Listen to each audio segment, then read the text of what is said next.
Welcome to the Pat Sheranian Show. My guest today is Joy Bischoff. We're so glad to have you here again. Thanks, Pat. And I've been talking about her all week. She's got, in fact, 2 weeks. She's got a seminar coming up on this Saturday, November 5th. November 5th. It's going to be locally here in the Provo area in North Provo near the River Woods. In order to get the address of where to go, because you want to be there, it's about Nibley. It's going to be, in fact, you write understandingnibley@gmail.com to reserve a seat. $25. Bring your own lunch, or you can order with some of us that are going to order out. It is a home, and so there's definitely limited seating. So today you want to, if you're on radio listening to us on KHQN 1480 AM, then you want to call or you want to email as quick as you can. You can chat in our chat room if you get on pat.utahvalleylive.com. Let us know you're interested. Give us your email in the chat room, and she'll get hold of you. Right. Make sure we've got a reserved seat for you. I'm going to be there. A lot of good people are going to be there. People that love Hugh Nibley and have appreciated his work over the years. He has written a number of books, and Joy does a wonderful job of bringing him alive, getting through the parts we had to ponder, because she has been studying him for a very long time. So wanted to just right off the top invite you to that seminar this Saturday. We have registration at 8:30. Seminar starts at 9. We're going to take a break around noon and then go for a little while after, and then some question. I can think question answers while we're eating, right? Right. And for people that need to leave at noon, they can leave, and then we'll have an hour of questions and answers while you're eating. I don't get to eat. Right. Okay. But that's how it goes. That's how it I works. understand that. Also, I want to thank the Kyani people, kyani.net, if you'd like to look that up. If you want to go to my website, it's Patricia with an S, PATRICIAS kyani.net. And you see in front of you 3 products, 4 actually, but 2 of them are sisters and brothers, or brothers and sisters, or sisters and sisters. One is a Nitro FX, the other one Nitro Extreme. And if you're an athlete, or you like walking or lifting or hiking or climbing, you're going to want to know about those 2 products. So I want you to call 801-362-9552. If you're suffering with diabetes or fibromyalgia or numerous things, let's talk about what might be available for you to learn about that might be able to help you feel better. The drink is just a bottle full of minerals and vitamins and fruits and blueberries. Great drink. I've been on these products for 14 months, changed my life, changed my energy. Could not be doing this show. I've been on radio for many years, never thought I'd be back on streaming, and I didn't even know what streaming was, for goodness sakes, on video. So, but I have the energy now to keep up with everything, which is really very exciting. In fact, I have energy left over. Pat, I've seen a difference in the last 6 months. It's true. In you. I was moving furniture this morning at 4 a.m. I mean, I went to sleep early and slept 6 hours and said, okay, now I've got to get up and go to work. And so if interested, please call 801-362-9552, and we will talk. No obligation. You can be a customer, or you can get involved to be a distributor and make yourself some money. And I'm about ready to go pick my car up. You know, I was awarded the car. Yes, I know I'm still working through some of the stuff to get it. You're such a hard worker. I mean, I've won it. It's sitting there. Right. I just need to go and find time to pick the thing up, for goodness sakes. And I really have seen a difference in you since I got to know you in June. It's amazing. It has been amazing. Thank you. I'm going to go back to a little bit about your seminar, have you tell a little bit more about what it's going to be about. And then you've got lots of things that have been going on. You said you had a fun story for us, so I want to hear about that too. Okay. And the biggest thing that's happening, yesterday, some of you were with us, and we had Boyd Tuttle on, who is the owner of, what is it, Legend Press? No, it's, blank. It'll come. Digital Legend Press. And he talked about his books, and they're on demand. I mean, everything is out there now. It doesn't cost too much. If you have a book you want to publish, let's talk. Joy's got a book. It's ready to go. And you've been working on this a little while. 5 years. Yep. And it's ready to go. So Specifically let's move up a little closer to this. All right. And tell us about the book. All right. It's called 2012, Nibley's Ancient New Year Rite. That's a strange title, But some of my friends at BYU that are professors, when they knew I was doing something about 2012, of course, you kind of balk because Hollywood's kind of ruined that subject, let's face it. But when I explained to them that it is just simply a process of the same ancient New Year rite that Hugh Nibley studied all the time and wrote about, in fact, it was his #1 focus through the years, then they're like, oh, that's not a problem. That makes sense. And the Mayans, as early church members there in Central America in that first century AD, that's when they wrote most of their stuff about it. We know that they had a lot of truths then with the Savior. They're teaching them himself. And so we do want to pay attention to what they were talking about. And it does fit in perfectly with the scriptures. They just unveil this, like it just unscrolls once you see the pattern of that New Year rite that Nibley writes about. It's very eye-opening. So the book is where? All right. We are doing an ebook, but we can also, if you order it in printed copy form, we can get that done for you if you pre-order that. If you don't have a Nook or well, what's that other one? Kindle or an iPad or a laptop. And they want a hard copy, we can get your hard copy. Yeah, we can get you hard copy, but we are moving into this technology age where so many people have those devices. That's right. And it makes it very, very easy. So is that launched now? Can they go today? Well, what we are offering actually a pre-publishing special. The book will be $14.95. It is 5 years of extensive research, well documented. That's reasonable. And that is, I think, a good price, but we're offering it for this next week through Monday for $9.95. Oh, my. As a pre-order special. Okay. And so what they need to do is they need to email us at rakiapublishing@gmail.com. Let me spell that. Yeah, nobody in the world is going to spell Rakia. Rakia is the Hebrew word for firmament, and when they read the book, they'll know why we're focusing on firmament and the meaning of firmament, which has been debated for thousands of years, and Nibley discovered the full meaning and how it really applies to our life.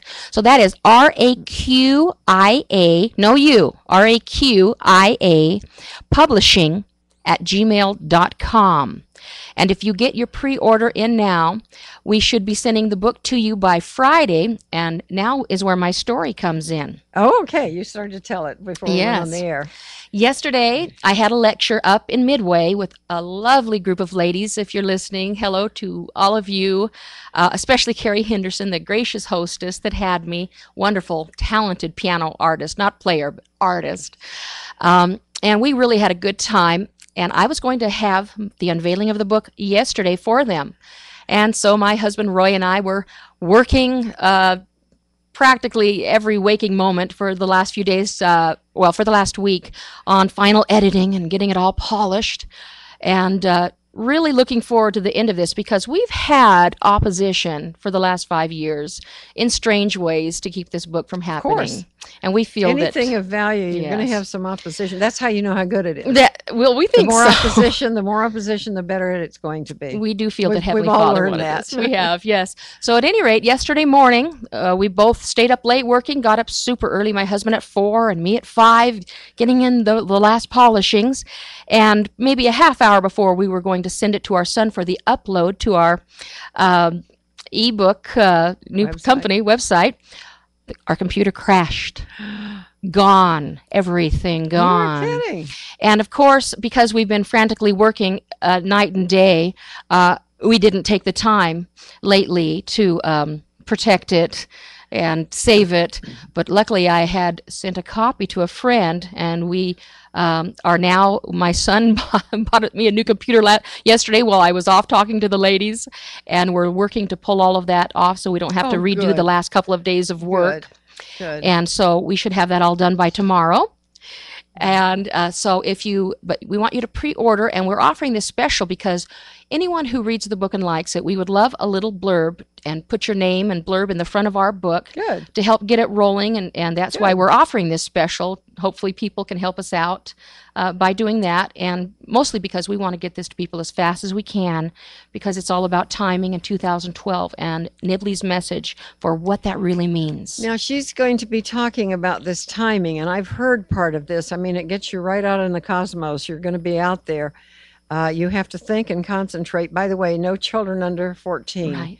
or we really don't, no babe in arms because this is intense and we want to catch every word. She goes so fast that you really have to concentrate. So, no little kids, nobody under 14. And it's going to be in the Provo area this Saturday, starting at 8:30 registration. But you need to email her if you want to make a reservation for yourself. $25 email understandingnibley@gmail.com. So, Also, as a promotional item, we're going to draw 3 names Saturday to give away 3 copies oh, of the book good. for free. All right, that's worth going for goodness sakes. That's great. All right, now, um, you have put all this together over the years. I mean, people are saying, "Who is Joy?" For goodness sakes. And so let's tell a little bit about your background and why you have been on this journey that you've been on to get your book published, to have these seminars. I mean, you've got a family, you've been going to school for a long time, and you now have this mission that you feel you have, and you certainly are doing a terrific job with it. But share with people a little bit about how you got to this point. Well, let me take you back to a moment that I had in high school. I remember sitting on the bleachers during a big assembly in my school. And during that assembly, I was listening to the person who was speaking and thinking, this doesn't seem very important. This is a little boring. And tears came to my eyes as I wished, strangely enough, that I could get up there in that high school in front of all of my friends and say, I feel as though I am sitting on a mountain of jewels, of diamonds and rubies and emeralds. And I want, more than anything, with all of my heart, for all of you to come and share in this treasure, in these riches. As I've shared before, my father didn't allow us to go to the LDS church, a very dedicated anti-Mormon, and didn't let us go until we were 18 years old. And so I spent my childhood going to other churches, getting kicked out of a few of them when they found out that I was LDS. Had you been baptized by then? I was actually supposed to wait till I was 18, like my older siblings, to be baptized. But when I was 11, one of my brothers turned 18, and my father forgot that he said that we could be baptized at 18, and he wasn't graduated yet from high school. And so my father said, no, you can't be baptized and live under my roof. So my brother moved in with my sister and was baptized, and this caused some problems. So for a while, my mother and the 3 youngest of us, I was the youngest of 7, we left and came to Utah from Oregon and lived with my uncle. That's and we were interesting. baptized. That's interesting. So when we story. went back, I had the gift of the Holy Ghost. So that was wonderful. But as I was sitting on that treasure and wanting to share it so much, my heart ached. And I have found lately myself remembering that moment and feeling a little bit that way again, Pat, because Nibley has written these books and he has discovered this pattern, the pattern that is inscribed in the 3 pillars of the gospel, the creation and the fall and the atonement. And it is there for us to understand that pattern and apply it in our daily lives and use it to form a protection for ourselves. And I feel like I am wanting to say to the saints now, instead of those that aren't members of the church, there are these jewels. Please come and get some. They will bless you. I've been to that trough, if you will, Yes. or that feast years ago when I first met Nibley and became aware of him. And it's been, goodness, 40 years ago now. I couldn't put down the book. Sometimes I wasn't sure what I was reading. I have to go back and read it again and think about it. We all do. Because, yeah, we all do, she says, because we don't have a lot of pegs to hang on. We have the Bible, we have the scriptures, of course. But it really was interesting to realize over the years how often I would hear things that would refer back to him. So I had a very good basis without realizing it once I had discovered Nibley. And then to move up to Utah from Southern California and have him in the neighborhood and have his brother in my ward, Reed, who was wonderful, wonderful musician and pianist, and then we would have Hugh occasionally to come and speak. You're lucky. My goodness, were we lucky? Yes. And so to have you now, you have studied this. You've been in school a while, putting all of this together in the form that you have it now. where you can go out and teach. Are you available to go anywhere and teach anywhere in this area? I guess I need to ask it that way. You're not going to Australia anytime soon, are you? No, if they want to pay expenses, I'll go There wherever you they are. want me to, but we will go anywhere in northern Utah. And I will give the lectures for free, which is a 45-minute lecture. And then I also, at the end of that lecture, will bring the Magna Quartz that is such a wonderful outward physical application of the inward spiritual process. You have on some today, and these I haven't I seen. always wear And I came Magna out of the door Quartz. without mine on, so hold that up so we can see that and tell Okay. the radio audience about it. This is abalone here, and this is jasper here. There are different semi-precious stones that Nibley spends a whole chapter on in his last book, One Eternal Round, and the significance of that. When you read the science of it, which you can at magnaquartz.com, M-A-G-N-A quartz.com, you understand about the quantum physics behind these and why they work, and why Nibley says that these are important in both a physical and a spiritual way.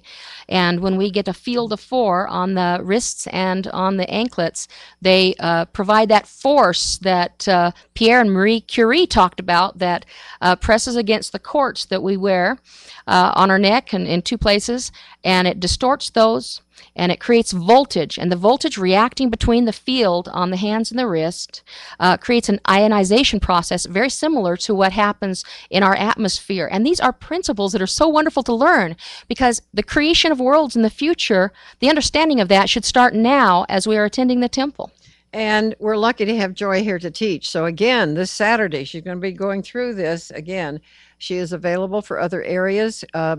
Get hold of her to make a reservation or to invite her to your home or your facility, wherever that might be, for a wonderful evening. People walk out of there shaking their heads and going, "What did I just hear?" Yesterday So, they kept me a lot longer I'm than sure they did. they were You supposed went to. They for enjoyed it. 45 and you were there 3 hours. Is that right? Well, yeah, Long it's an time. hour and a half for the lecture, and then I finally moved to the Magna Quartz, and they all lined up and wanted to talk to me, and we're quite excited. Lovely group I of just ladies. love it. So get hold of her at understandingnibley@gmail.com. And then we have the seminars that are 3-hour seminars that we will do in people's homes. And that's Okay. where you pay. But if you have it in your own home, 20% of the seats can be filled by your own family and friends for free. Oh, that's nice. That's good. Mhm. All right. Do we still have some seats for Saturday? We do. We have a few seats left for Okay. Saturday, so we All hope right, that let's people get, will let's get join those us. filled up. You had mentioned a couple of times right at the top of the hour about 2012. And we talked about that a little last week and the week before, but it's so interesting. You made the statement that Hollywood has jumped all over that, and I'm not aware of that. For years, I was in Hollywood, in the area, in Beverly Hills, Westwood area, and I heard everything that was going on, but I'm not aware of what has been done with this. Of course, that can be skewed any number of ways by any number of people, but Right. why don't you bring us up to date and give us the latest gospel and what's going on, and then tell us the real thing. Okay, well, it's the end of the Mayan calendar, so people are saying the end of the world. And there was a big blockbuster movie, 2012, out of Hollywood, a couple of years ago, Of course there was. about the world being I destroyed I in 2012. remember that. Right, Yeah, right. yeah. And there have been other smaller movies about it. Because this is where is everybody finding this, that they feel this is a significant date? The Popol Vuh and the ancient writings, and also the motifs and stelae found from the Mayans in Central America have a lot of information about this being the end of a Okay. 5,125 year age, and also of a almost 26,000 year precision of the equinoxes. That's all coming together? That's all coming together. We actually have a lot more than that. Even in my book, if I wanted to just tell about all of the cycles that we learn about from the Tibetans, from the Chinese I Ching, from the Egyptians, from the Zoroastrians, if I wanted to tell all You of the just knocked me cycles, out that you studied all of that stuff. all of them, and I don't even have time to tell about it in my book or anywhere else. Come on, They're tell us a all- little bit. All of these are coming together, all of these cycles at the exact same time. Nothing like this has ever happened. In fact, according to Hugh Nibley and a paper that he wrote, we're also coming to the end of not just a 26,000 year cycle, a 26 million year cycle. All of them are ending at once, and this is significant, and the full meaning and understanding of this is only found in the Church of Jesus Christ of Latter-day Saints. That sounds like a very arrogant thing to say, but let me tell you why. There's an abundance of proof, and I'll just give you one piece, but it's an exciting piece, Okay. Pat. Okay. All right? Yep. Now, there's an ancient legend by the Jews written in many places in the Mishnah, Talmud, and the Arabs written in their ancient writings that talk of a last-day Messiah ben Joseph. Right. Now, some of us have heard about that. Yes, I was sure that you had. Yeah, I hear. There's Messiah ben Joseph who will work together with coming after him and Messiah ben David. And working together, those two men. Now, this wasn't saying they didn't understand Messiah ben Joseph as being the same as Messiah ben David, who is much greater. But he's an anointed one who is anointed to come forward and help in the work.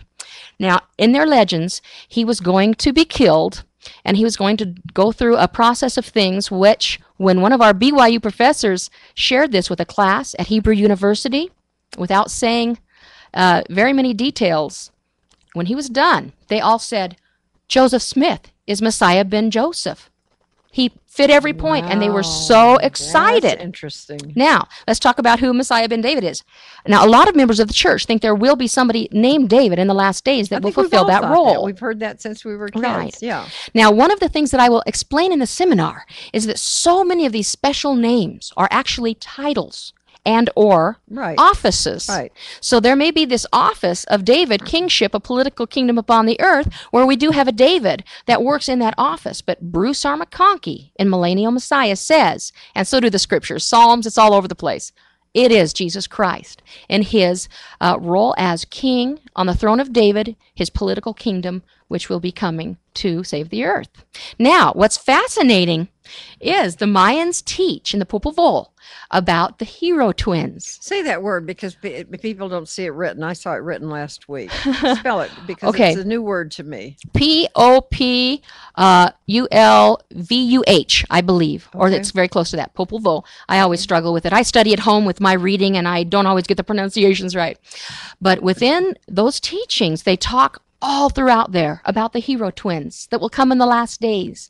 These two great and mighty sons of God that will work together to bring to pass the resurrection of their father, who has the same name as one of them. And as we know, Christ has the title of Second Adam. And they will work to bring forth the resurrection of Adam. And for those that go to the temple, you can understand this applies to all of us. And this working together, now the sacred geometry number for 7, and we're in the 7,000 years You're right. now, is shown as 2 circles that cross and create an eye in the middle. Nibley says that eye is that So they special. cross over a little bit. They That cross creates an over. eye in the middle. Okay, take your 2 finger and circles. your thumb and you do 2 circles and there they are. You can Right. see the eye. Okay. So Joseph Smith, whose name means gatherer, gathering in gatherer, brings all of the dispensations in one, and we're working under his dispensation. And through temple work, we're tying the mortal and the immortal names all together and unifying them, like Joseph of Egypt did with the country. And he will take that bride of Christ and offer her to the King David, the bridegroom, at 2012. And then that we have David, who is over the 7,000 years. So 6 and 7 cross, and they make that eye, which Nibley says is that special unification of the Urim and Thummim. It happens on New Year's I had Day, forgotten that. which New Year's Day is represented by the endowment of the temple. And that is the doorway that opens the resurrection, which will begin now flooding forth in a much greater way after that door is open, although most people won't know about it. But this is a preparatory time starting in 2012, when the earth begins to move from a telestial to a terrestrial state to make the spiritual preparations for the second coming of the Lord Jesus Christ, and resurrection is one of the key points. What will we know? What will we feel? What will we see? How will we know? I don't believe most people will see or know anything. I don't believe the world's going to come to an end any more than December 31st is the end of the world now. No, I don't believe that either. But there should be, I mean, there are signs usually. There are signs. If you have eyes to see. Now, I've grown up with that and I understand it, certainly as I got older. There's a plethora of signs. My second book will tell a lot of the astronomical signs and will blow people away to the point where I have to offer the second book because the first book is laying out the process, explaining the new year. I've got that. In fact, the first book is only 1.5 chapters of the third book I started on when the first book became too weighty and well over 1,000 pages. Then the second book became too weighty, over 700, and was still too complicated. I went to the first. This is a chapter and a half, although it's close to 400 pages of that book because everyone was saying, break it down, break it down. And so I have to do that first. I'm exhausted and I'm just sitting here. I haven't done anything.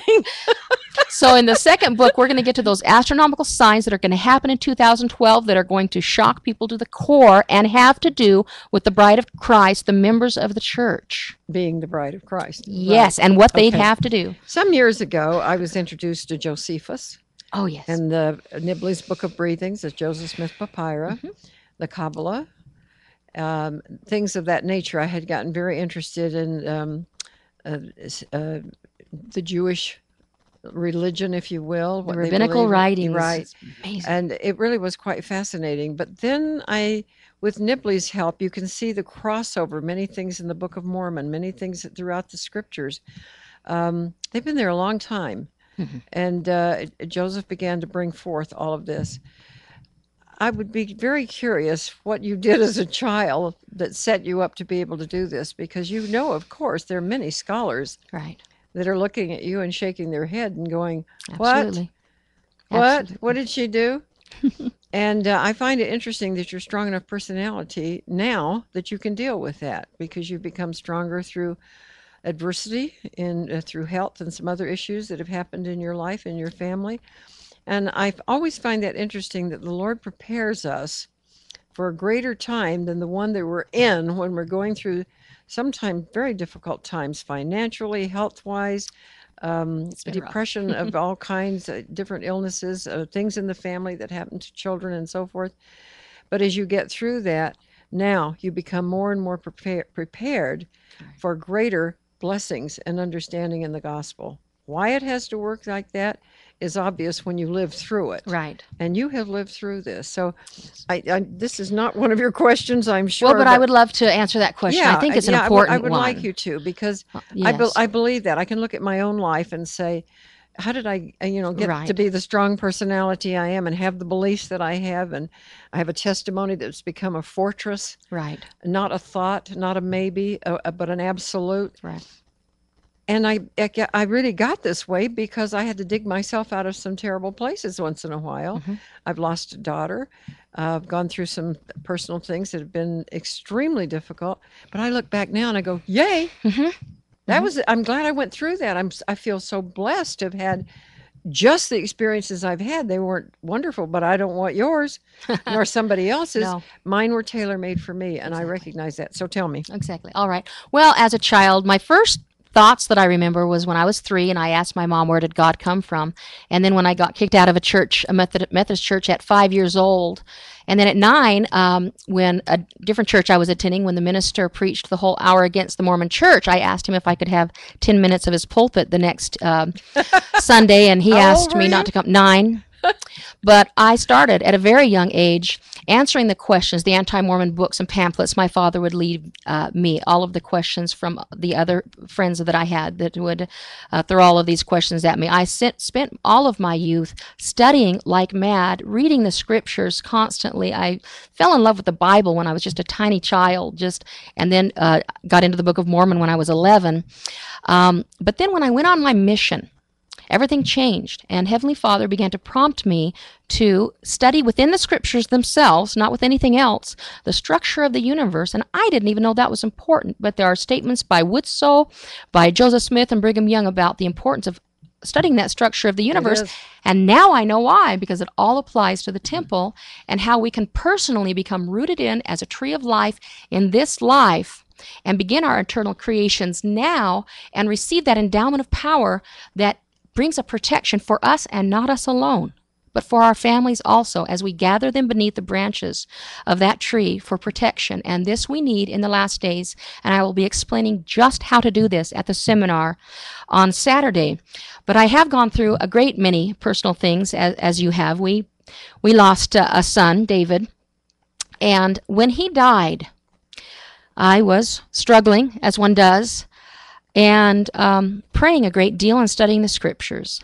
And Heavenly Father, in His kind mercy, was able to get through to me and give me a personal message. And I do want to share this with the audience today. The message was this: I have always tried to be strong, tried to perfect myself, tried to be good. I've slipped many, many times. I'm frighteningly human. But I've tried hard. And at times He's had to remind me, never more strongly than at that time after losing my son and shaking me to the core, I cannot save myself. I cannot perfect myself. And when I try to do it, I'm leaving out Jesus Christ and His atonement.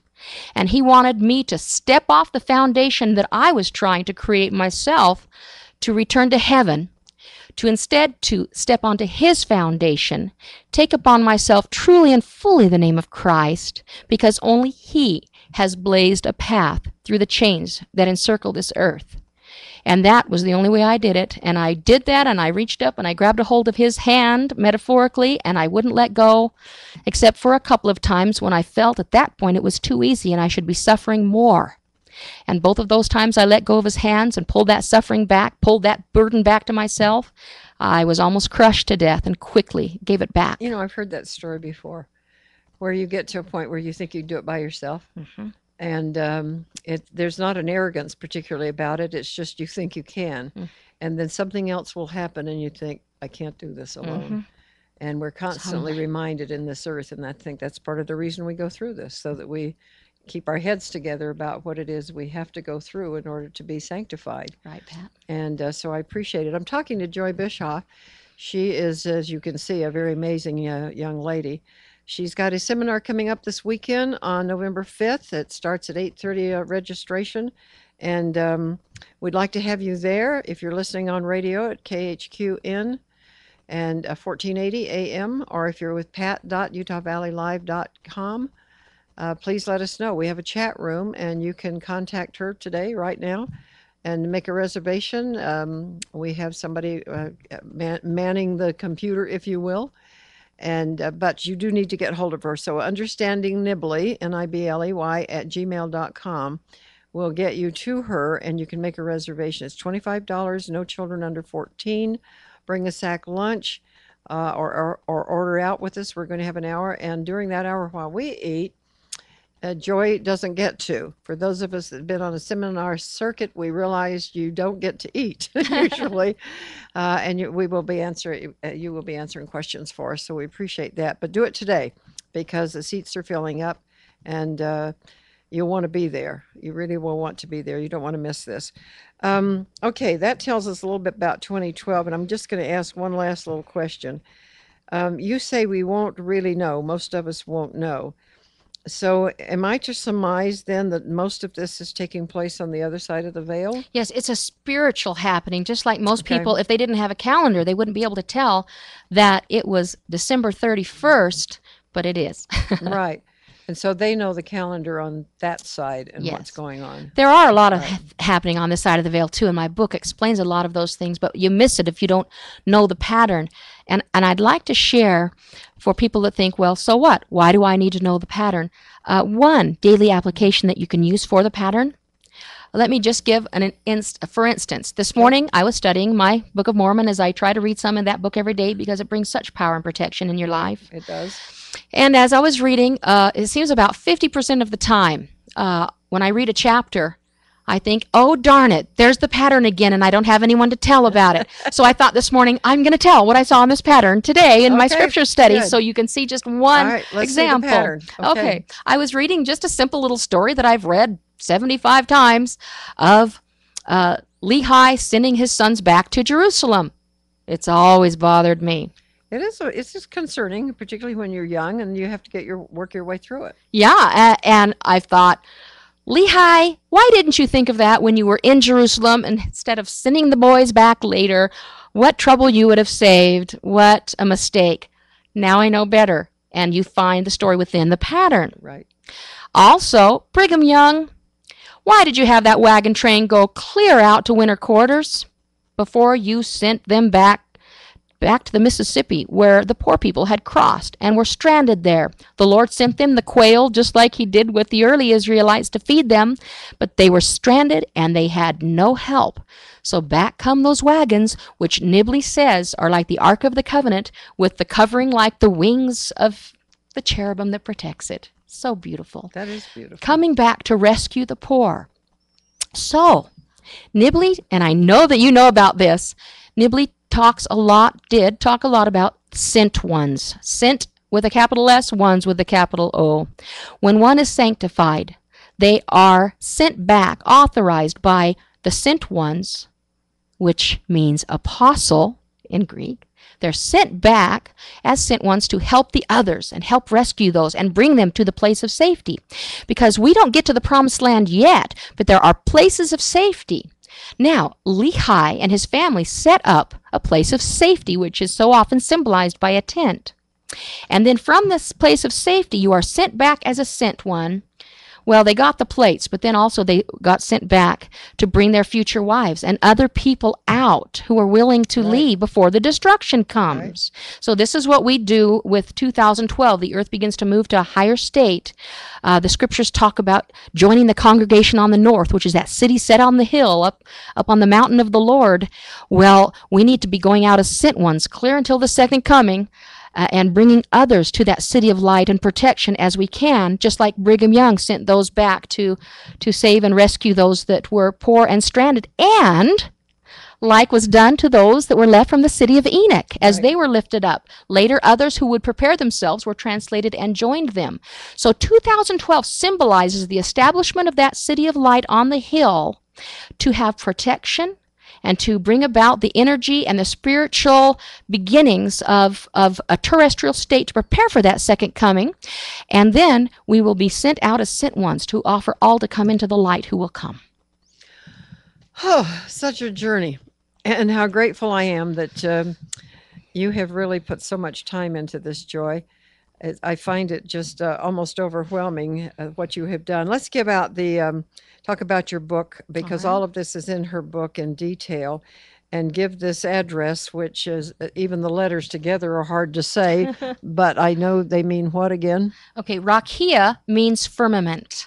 Okay, and which Nibley goes into, and and you're going to go into and explain that because it's different than what you think. I have a chapter on it in the book.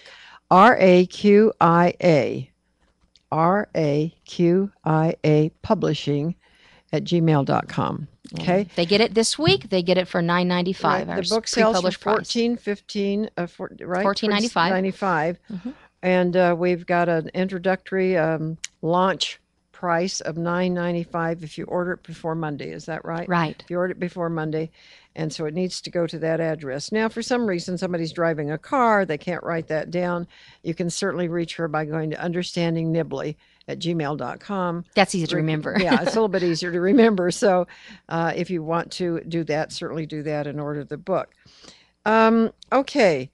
You've got a new show happening that's coming up that we need to talk about because it involves a lot of us. So let's hear about it. All right. Well, we are launching on Monday. We'll have the 5 to 6 o'clock p.m. hour, not in the morning, thank goodness. And we will be on this wonderful radio station, KHQN 1480. I'm practicing that. We're going to be calling the show Latter-day Oasis. So that'll be Latter-day Oasis on KHQN 1480. And let me tell you what the program will involve. Every Monday, the format will be called Untangling Nibley. Isaiah. Thank you. Untangling Isaiah. And I want to explain through the book of Isaiah why Christ felt so strongly about it and why in the latter days especially it is so important. Because Isaiah, when you learn Nibley's pattern, turns out to be a temple text. Okay. And within that, you can find the pattern in a very dramatic way and find keys of this protection that we've been finding out about and studying. All that on Monday? All that every Monday. Every Monday. Untangling Isaiah. From now on forever. I thought we had a note up there, but it went away. We will be able to archive this show streaming after it's on the radio. Right. So we'll find out how to do, not how to do it, but where to find it. So, but to start with, it'll just be on radio. Right. And on 1480 AM. So please mark your calendar for 5 o'clock. 5 o'clock. To 6 o'clock. 5 p.m. If you're driving home, you'll want to get on the station, 1480. I heard it clears the bell this morning, and I think sometimes it's just weather. Right. The tower for the station is down in Spanish Fork, and very clear going south. And they can find it on the internet, right? The radio station. Find it yes, we're updating that so you can listen to it on the internet at the station. Just the call letters will get you there, and we'll have it streaming somewhere that they can get to. Yeah, we'll have you streaming on 2 websites. My wonderful webmaster, I have Terry Soberg, who is very gifted, who's done our websites. She's done the Magna Courts, and 2 others that I'll be outlining as I tell about my programs today. Okay. All right, let's go to Tuesday. What's All happening right. on Tuesday? Tuesday is one of the websites that Terry has done for us, that her and I do together, called Truth Against Error. We started that some years ago because we were concerned about how many of the church members are getting confused by New Age teachings, which have so many precious and beautiful truths, but they are lacking 1 or 2 or 3 of 3 things. And let me share that with you because it's so important. All right, either Christ as the center place of those teachings, or some have Christ, but lack the understanding that the Book of Mormon makes clear we need, the necessity to follow his commandments. Okay. And the third is the authorized priesthood, which brings validity to the ordinances that give us salvation. So those are the differences between the New Age teachings, and so much that they are missing, even though they have some beautiful truths. And with so many of our young people especially, and not just the young, finding those truths and feeling this very difficult, very hard this day and age. Exactly. In fact, when I was teaching gospel doctrine a few years ago, a lovely young lady told me later that her family was very into New Age teachings, and that they mostly were just coming to the church for social reasons at that point.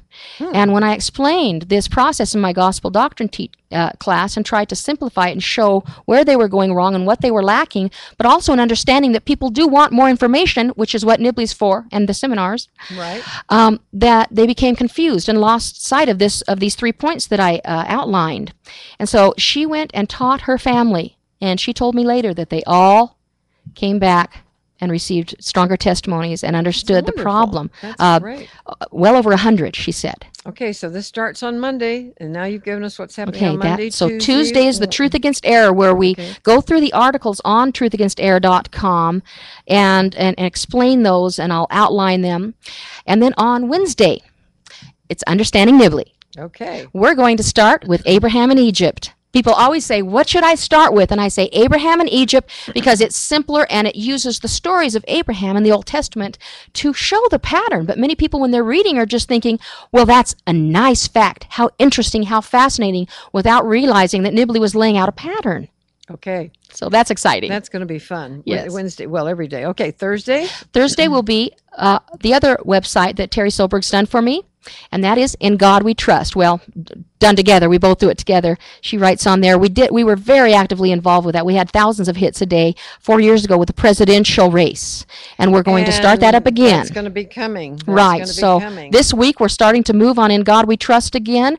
We used to have a lot of people involved making comments all the time on there. It was a fun place. So every Thursday, I don't want to get controversial. I don't want to come out for a specific candidate on that program. I want an open forum for everyone and their free thoughts, but I will be underscoring and outlining constitutional principles of freedom, which so many people are losing the thread of. And then let me give that. Go ahead. InGodWeTrust.com. Is that right? Yes. Okay. InGodWeTrust.com. Right. That's the Thursday. That's Thursday. And another important thing that I want to share with the audience, we're not only going to talk about principles of freedom, but injustices that are happening. One just happened to some friends of ours down in Southern Nevada. It was a horrible story, what the health department came in and did to them. It is shocking. and I'm going to share that. And if you have injustices, let's talk about them, get them out in the open, and try See to if we shed the can light get- of day get on that. some resolve out of some of them. Is in GodWeTrust.com, is it up and active yet? It is. It's been active for years. We just haven't been Okay. doing too much because I went to the book. I felt like I had to concentrate on the book, and I've done nothing but that. So now the book is Now the book is finished. It's time to move forward in this political Okay. season again and get those principles outlined and underscored from the and I think Constitution. people are hungry for this. I really do. Okay, Friday. Friday is question and answer day. Send in your questions anytime and send them to truthagainsterror.com. Come to .com or in godwetrust.com, and I will, or Understanding Nibley if you want to send them there, and I will answer everyone's questions on Fridays. And I would love even hard questions. I learned as a child, with all my research, with all that anti-Mormonism, I do not fear any question. Good. Take it on. And then we'll also talk some about Magna Quartz and the scientific principles behind it when we don't have as many questions to fill up the whole hour, and at times I'll have guests. Okay, and that will be archived. The streaming part of that streaming video will be archived. You won't be able to see that at 5 to 6, but you'll be able to find it on another location, which will give you, it's UtahValleyLive.com or Utah Valley On Demand. Yes. On demand. Okay, on demand. Oh.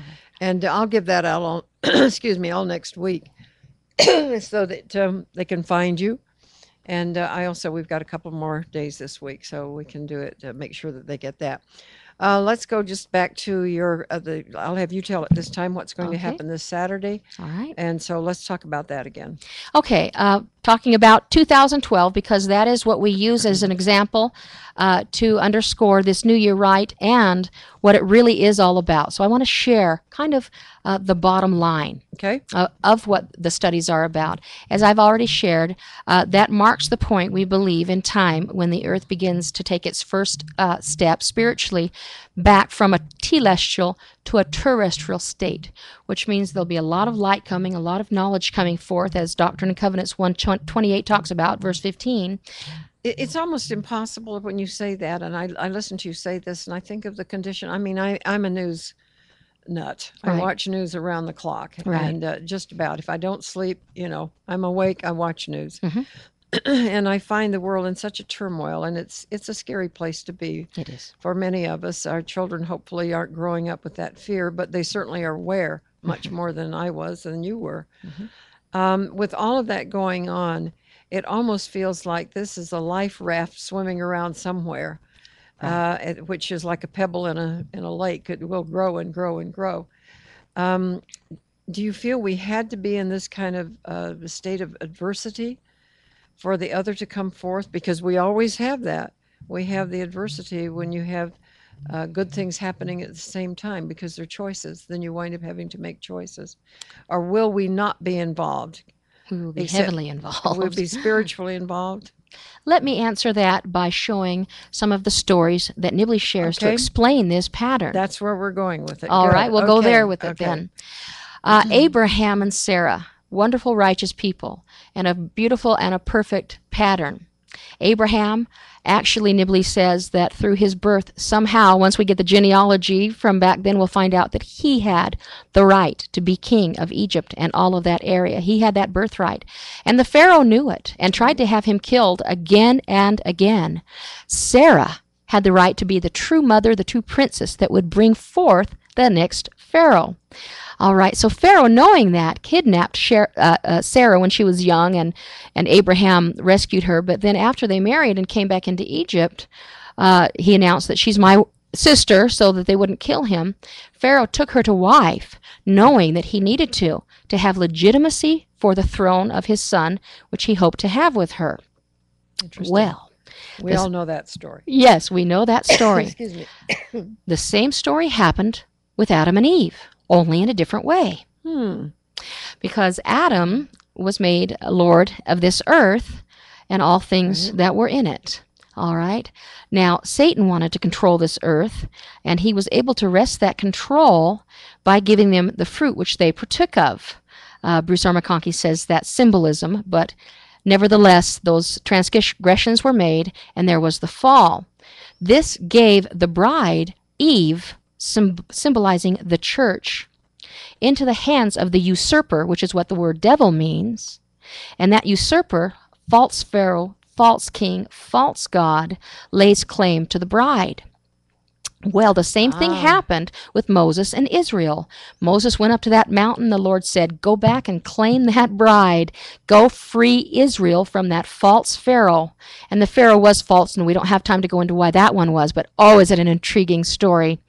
And he went back and said, let my people go.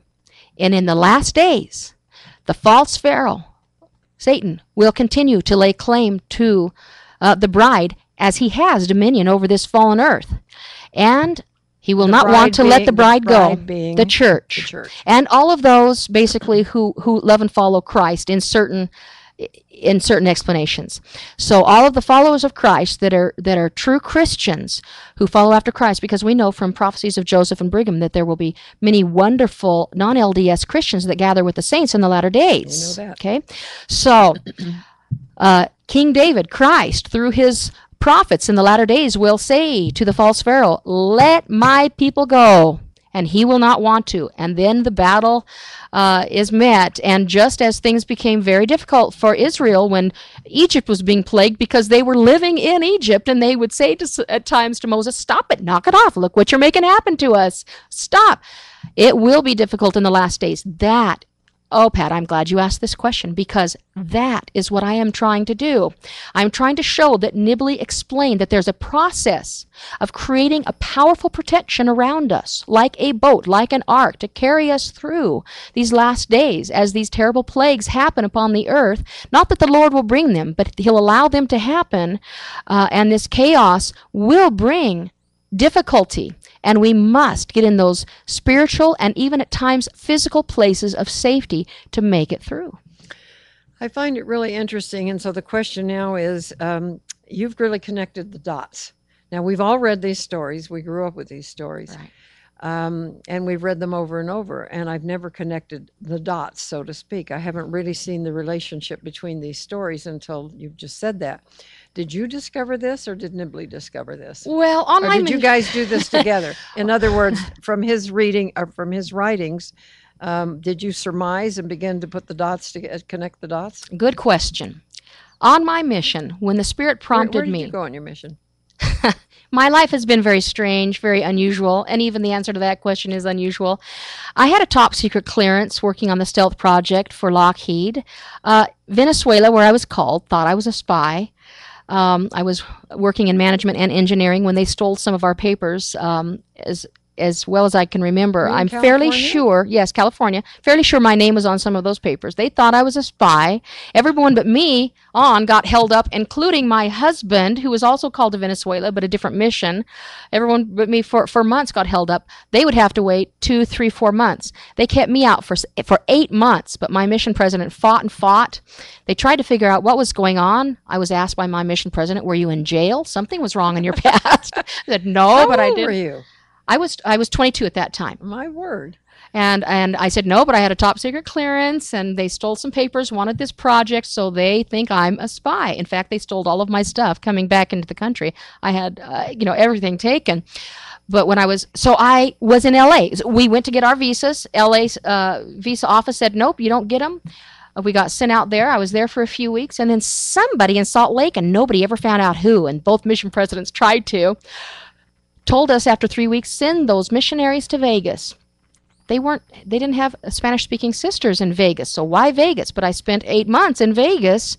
The others got to go on 2 months later, but I was there that whole time, and if I hadn't have gone there, I wouldn't have been in the ward where my husband's family was. I just missed him when I was in L.A. We missed each other.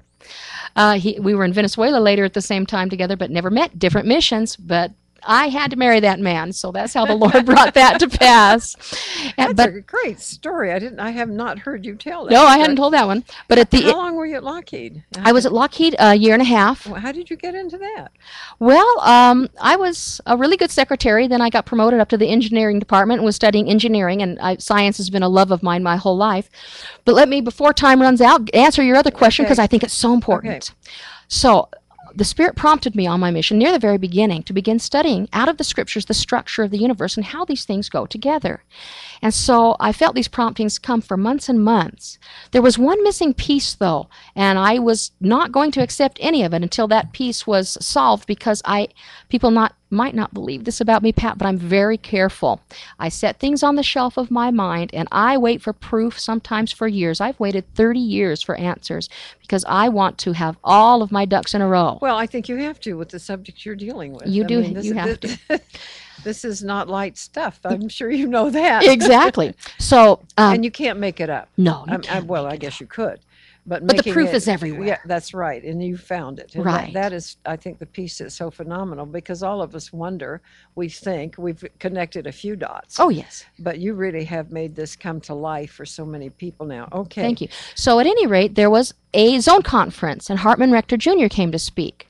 And he was giving a talk on a complete different subject. In the middle of the talk, he paused, got a funny look on his face, and he gave me that missing piece.